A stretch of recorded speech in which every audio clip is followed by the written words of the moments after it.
Good morning guys, Radhe Radhe. कैसे हैं आप सब? आई होप आप सब लोग अच्छे हो गए होंगे। तो हो गई एक और नए दिन की शुरुआत। स्टार्ट कर दिया मैंने ब्लॉग को शूट करना। आज उठते ही मैं आई थी इसकी बुआ वाले रूम में, लड्डू की। वहाँ पे लड्डू के रूम में कपड़े रखे हुए थे, तो मैं लड्डू को सुबह नहलाने के लिए कपड़े लेने के लिए आई थी, क्योंकि दोबारा ऊपर आना मेरा पॉसिबल नहीं हो पाता इतनी जल्दी, इसलिए मैं लेके जा रही थी। नीचे मैं चढ़ा कर आ गई थी चाय। चाय मेरी बन चुकी थी। चाय लेकर मैं बैठ चुकी हूँ अपना राधा नाम करने के लिए। जैसा कि आप सभी लोग जानते हैं, मेरी सुबह की शुरुआत राधा नाम के साथ। ये सारे काम से फ्री होने के बाद मैं बना रही थी आज छोले चावल। द्वादशी थी तो चावल बनने तो ज़रूरी ही थे, क्योंकि मेरा भोग भी उसी से बनना था। और मुझे आज खिचड़ी भी मिंसनी थी। कल एकादशी की वजह से मैंने खिचड़ी नहीं मिंसी थी, तो इसलिए मैं चावल बना रही थी। तो लड्डू के स्कूल की तैयारी हो रही थी। यहाँ पे मैं छोले चावल रेडी कर रही हूँ। साथ में मैं लड्डू को पानी गर्म करने के लिए अंदर गीजर मैंने ऑन कर दिया था। लड्डू को दूध बना के मैं अंदर पीने के लिए दी आई थी। लड्डू अपने पापा के पास बैठ के दूध पी रहा था, क्योंकि वो सुबह से बिस्तर से निकलता नहीं है जब तक उसे कोई गोदी में लेने ना जाए। तो इसीलिए मुझे ऊपर जाके अपने रूम में ही जाके उसको दूध देकर आना पड़ा था। उसके पापा उसे दूध पिला रहे थे। तो यहाँ पे मैं अपना खाना रेडी कर रही हूँ। उबाल लिए थे मैंने छोले। साइड में मेरा पानी रखा हुआ है चावलों का, क्योंकि आज मेरे को बनाने थे जीरा राइस। तो कढ़ाई में ही हमारे यहाँ ज़्यादातर राइस बनते हैं। बहुत रेयर केसेस होते हैं जब इमरजेंसी में बनाने हो तो हम कुकर में छोंकते हैं। तो यहाँ पे मैं तड़का तैयार कर रही हूँ। छोले मेरी मदर इन लॉ ने सुबह ही उबाल दिए थे। तो ये मैं तड़का तैयार कर रही हूँ टमाटर प्याज का। ठाकुर जी का मैं और गाय का मैं अलग से निकाल चुकी हूँ बिना प्याज का, तो वो मैंने साइड में निकाल के रख दिया था। तो सारे काम से फ्री होकर आज मैं ज़्यादा शूट नहीं कर पाई थी। लड्डू को स्कूल से लेकर आई। लड्डू रो रहा था स्कूल से आके, क्योंकि उसे अपने दोस्त के घर जाना था। मैंने जाने नहीं दिया। इन बिटवीन लड्डू को सुला के आया था मेरा कुछ पार्सल। मैंने एक्चुअली कुछ ऑर्डर कर रखा था, तो वो आया था। तो हम लोग आज गए थे शॉपिंग पे। शॉपिंग से आने के बाद हम लोगों ने फटाफट से करा काम। मैंने लगाया आटा। दूसरी गैस पे मैंने तैयारी कर रखी थी साग की। आज हम लोगों ने सुबह का काम कुछ भी इसलिए शूट नहीं करा, क्योंकि हम लोग आज भी शॉपिंग पे गए थे। दोपहर में भी हम लोग लड्डू को सुलाने के बाद उसके पापा को थोड़ी देर के लिए घर छोड़ के हम गए थे शॉपिंग पे। फिर उसके पापा ने हमें बीच में ही बुला लिया, तो मम्मी अपने करने के लिए चली गई थी शॉपिंग। मैं घर आ गई थी। तो घर आते ही फिर मैंने अपना आटा लगाया ताज़ा, क्योंकि आपको पता ही है मेरे घर में ठाकुर जी हैं। तो हम लोगों को ताज़ा आटा लगाना दोनों बार ही पड़ता है। तो ठाकुर जी की रोटी के लिए और गाय की रोटी के लिए ताज़ा आटा लगाया। मैं यहाँ पे मैंने गैस पे दूसरी जगह पे अपना साग उबाल के रख दिया था। साग की सीटी नहीं निकली थी, इस वजह से मैं थोड़ा वेट कर रही थी। लो जी, साग की सीटी निकल गई। अब मैं इसके अंदर मक्के के आटे का आलन दूंगी। तो यहाँ पे मैंने अपना साग खोल के देख लिया था, अच्छी तरीके से हो चुका था पका पका सा। तो मैं उसके अंदर डाल रही हूँ मक्के का आटा। अब यहाँ पे हम देसी स्टाइल में तो बनाते नहीं है, जैसे रई से कूट कूट, जैसे रई से बेल के बनाते हैं। तो अब तो हम भैया एडवांस ज़माना है, तो यहाँ पे मैं ब्लेंडर से कर रही हूँ। तो ये मैं ब्लेंडर से पूरा साग को घोटूंगी और इसको आलन दूंगी। तो ये आलन देने का हमारा तरीका है, एडवांस बहुओं का एडवांस तरीका। अब मेरे को आता है वैसे रई से भी करना, लेकिन मैं उससे करती नहीं, क्योंकि मेरे पास है ही नहीं ना। मैं करना पसंद करती, बहुत टाइम लगता है। तो यहाँ पे मैंने टमाटर प्याज और अपना अदरक ग्रेट करके रख लिया था। टमाटर प्याज मैंने चॉप करके रख ही लिए थे। तो मैं साग की भी तैयारी साथ के साथ करके रख रही थी। तो ये मेरा साग भी हो चुका है अच्छे तरीके से। तो और मैंने तड़के की तैयारी करी ली। लो जी, मेरा तड़का तैयार है। मैं ये इसमें डाल रही हूँ घी। मैंने तड़के के लिए घी डाल दिया है। अब इतनी देर में ये गर्म होगा, मैं और तैयारी कर लेती हूँ। तो मैं निकालती हूँ अब इसके लिए थोड़ा सा जीरा। ये मैंने 2 साबुत लाल मिर्च भी निकाल रखी है। एक्चुअली मेरी मदर इन लॉ के लिए मैं डालती हूँ उसके अंदर। तो लीजिए, मैंने डाला है इसके अंदर जीरा। जीरे के साथ साथ अब इसके अंदर जाएगी 2 साबुत लाल मिर्च कश्मीरी वाली। इससे भी भई अच्छा तड़का लग जाता है, फ्लेवर अच्छा आ जाता है, फिर तीखा सा भी हो जाता है थोड़ा साग। तो और अब मैं इसके अंदर डालूँगी थोड़ी सी हींग। हींग तो यार हमारे यहाँ हर खाने में ही डलती है खुशबू के लिए। तो ये मैंने डाली हींग। हींग डालने के बाद अब इसको थोड़ा चटकने का वेट करूँगी मैं इन लोगों को इसका। अब इसके अंदर डालेंगे हम टमाटर प्याज। इतनी देर में तड़क रहे हैं।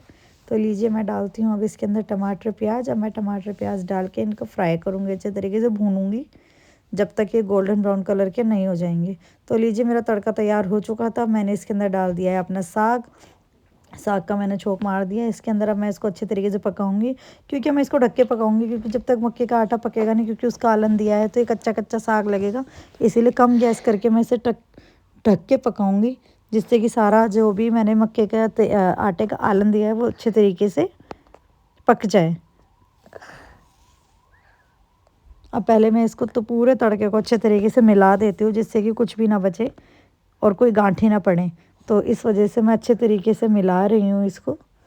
आज मैं कुछ ज़्यादा शूट नहीं कर पाई, मैंने बताया मैं शॉपिंग पर गई थी, नहीं तो आज हम लोगों ने बहुत जल्दी काम से फ्री हो गए थे। एक्चुअली हम लोगों को बहुत अर्जेंटली कहीं जाना था, हमारे कोई रिलेटिव्स में बीमार था, उन्हें भी देखने जाना था और साथ के साथ हमें शॉपिंग पे भी जाना था।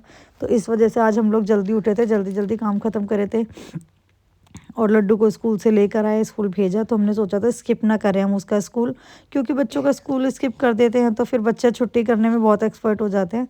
तो लीजिए, वहाँ पे मेरा दूसरी गैस पे चढ़ रहा है साग। अब इस वाली गैस पे मैं देसी घी का साथ लाल मिर्ची का बनाऊंगी तड़का, ऊपर से उसको कलर के लिए। तो मेरा देसी घी अभी गर्म हो रहा है।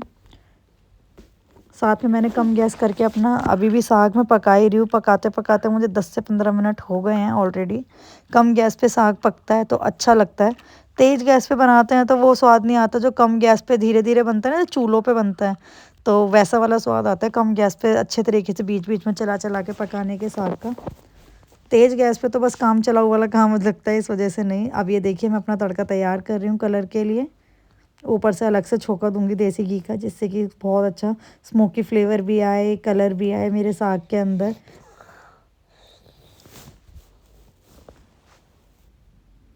लो जी, मेरा तड़का है तैयार। अब मैं इसको लगाऊंगी अच्छे तरीके से तड़का। ये लगा दिया मैंने। अब इसके अंदर गरम गरम देसी घी का तड़का लग गया।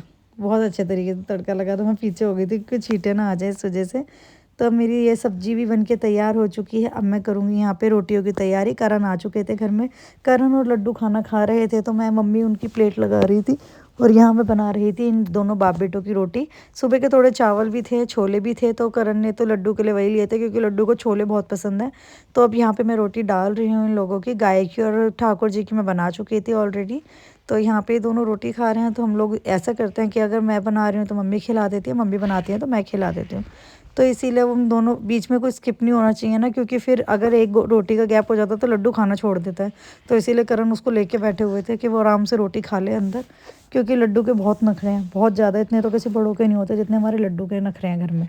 तो हम लोग अपना जल्दी जल्दी खाना बना रहे थे। साथ में हम लोग सब साथ में ही खाना खा लेते हैं, बट आज हम थोड़ा आगे पीछे खाना खा रहे थे, नहीं तो मोस्टली मैं और मम्मी साथ में ही खाना लेके बैठते हैं अपना। तो अब करण को और लड्डू को हम पहले खिला रहे थे कि जल्दी से काम से फ्री हो जाए। एक्चुअली ठंड बहुत ज़्यादा है, तो हम कोशिश करते हैं कि लड्डू को घर से कम निकाले, कमरे में से कम निकाले, कमरे में ही देते रहें उसको सब कुछ। तो फिर करण ने भी रोटी खा ली थी। अब मम्मी का खाना लगा रही थी मैं बीच में। मम्मी पीछे से बोल रही है कि तू अपना भी बना ले, लेकिन मैंने मना कर दिया। मैंने कहा मम्मी साग गरम गरम अच्छा लगता है, आप रोटी खा लो। तो इसलिए मुझे मक्के की रोटी बनानी नहीं आती। अगर मैं उसके अंदर गेहूं का आटा मिलाती हूँ तो ही बना पाऊँगी, अदरवाइज़ मुझे प्लेन मक्के की रोटियाँ बनानी नहीं आती। नहीं तो मम्मी को मक्के की रोटी ही पसंद है साग के साथ ज़्यादा। तो ये मेरी बन चुकी हैं रोटियाँ आराम से। तो ये मैं सारी रोटी वगैरह से फ्री हो चुकी हूँ, अपनी बना के मैंने साइड में रख दी है। अब मैं कर रही हूँ अपना पूरा किचन साफ़, क्योंकि मैं खाना खाने से पहले ही अपना किचन साफ़ करके रखती हूँ। मैं अपनी किचन साफ़ करने के बाद, गैस साफ़ करने के बाद ही खाना खाती हूँ। कहती मेरी मम्मी कहती है कि बेलन, चिमटा और गैस साफ़ करने के बाद ही अपना रोटी खाया कर, उससे पहले नहीं। तो इसलिए मेरा तो ये शुरू से ही रूटीन है कि मैं इन सब चीज़ों से फ्री होने के बाद ही अपनी रोटी खाती हूँ। अपने बेलन और चिमटा धोती हूँ, अपनी गैस वगैरह साफ़ करती हूँ, उसके बाद मैं अपना खाना खाती हूँ। तो ये तो मेरी फेवरेट प्लेस है, छत और मेरी किचन, क्योंकि मैं इनको पूरे दिन चमकाने में लगी रहती हूँ, क्योंकि मुझे बहुत पसंद है अपनी किचन को अच्छे तरीके से डेली डेली उनकी सेटिंग चेंज करना, डेली डेली अपनी किचन को अच्छे तरीके से ऑर्गेनाइज़ करना, ये मुझे बहुत पसंद है। तो इसीलिए अब मैं यहाँ से सारे काम से फ्री हो गई। अब बीच में मेरी रील्स भी चल रही थी, इंस्टाग्राम की आईडी पे मेरे को डालनी होती है, तो यहाँ पे मैं अपनी रील्स की भी तैयारियाँ कर रही थी दूसरे वाले फ़ोन में। तो इसीलिए मैंने ये वाली क्लिप भी बना के इसमें ऐड कर दी थी, क्योंकि मेरी किचन मुझे बहुत पसंद है इस वजह से। तो लीजिए, हो गई है मेरी किचन भी साफ़। मैं खाना खा के फ्री हो गई हूँ, बिल्कुल हो गई है दोनों माँ बेटों की सोने की तैयारी। करण सो चुके हैं हमारे बगल में, लेकिन हम उनको शूट इसलिए नहीं कर रहे, वो खर्राटे ले रहे थे। चलिए मिलते हैं कल एक नए ब्लॉग के साथ। Bye, good night. और हाँ, चैनल को लाइक शेयर